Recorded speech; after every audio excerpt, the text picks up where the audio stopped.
I had this dream a couple of nights ago that I was on the west side of Syracuse, and it was right when it was about to turn dark outside.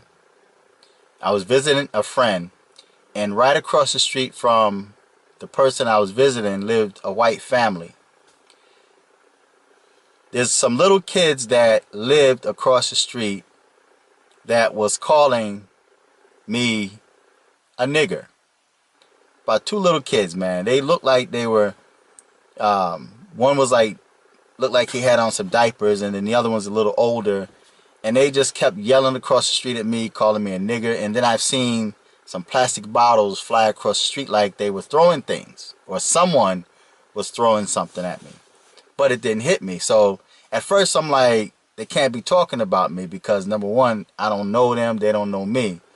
But I kept hearing it, and I'm looking across the street, and I'm seeing these little kids. But then there was a man, an older man, kind of heavy set, came and grabbed the kids up and started, I guess, disciplining them, spanking them.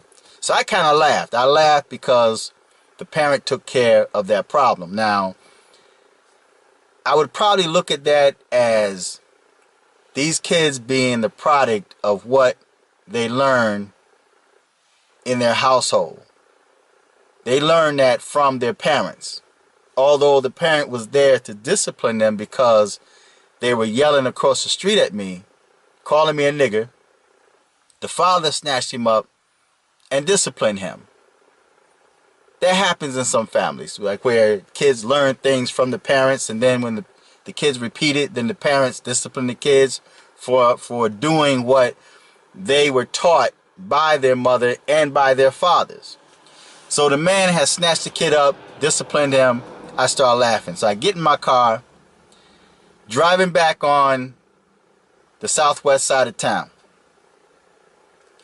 As I'm driving, there was a police barricade. Now, by this time, it's dark outside.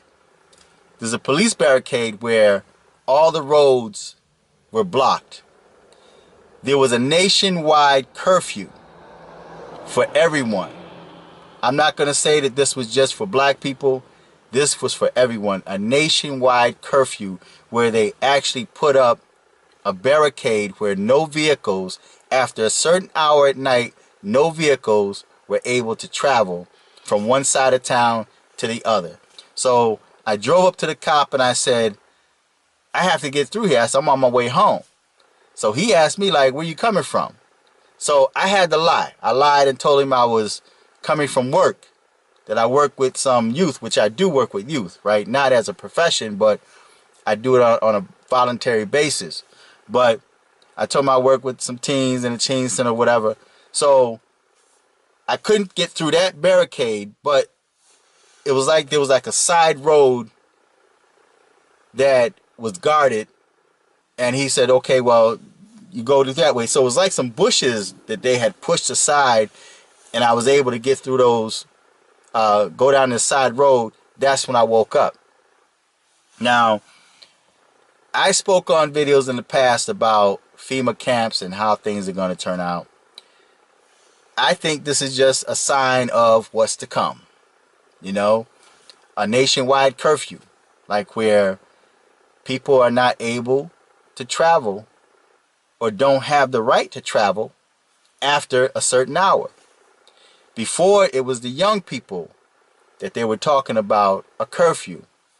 Now, this is going to be a nationwide curfew where no one is able to travel after a certain hour unless you're coming from work or going to work or it's an emergency. You're not going to be able to travel. That's what I get from my dream. As of now, it's just a dream.